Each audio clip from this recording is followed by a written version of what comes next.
మీరు అనొచ్చు, కంసలోళ్ళకి ఆయన ఎట్లా దేవుడు అండి? ఆయనే అంటాడు, నేను కంసాలి అగ్ని వంటి వాడిని అని. చాకలోళ్ళకి ఎట్లా దేవుడు అండి?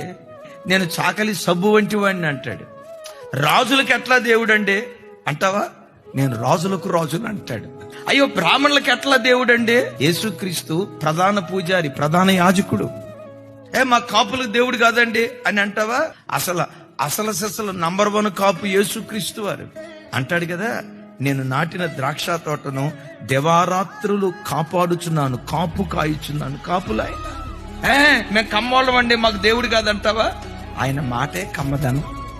మేము మాదిగోళ్ళం అండి, యేసు ప్రభు మా దేవుడు కాదంటావా? దండోర వేసిందే బైబిల్. ప్రపంచంలో ఎన్ని జాతులు ఉన్నాయో, ఎన్ని కులాలు ఉన్నాయో, నాసిక రంధ్రాలలో ఊపిరి ఉన్న ప్రతి మనుషునికి యేసే యేసే యేసే నిజదేవుడు. ఆయన తప్ప వేరొక దేవుడు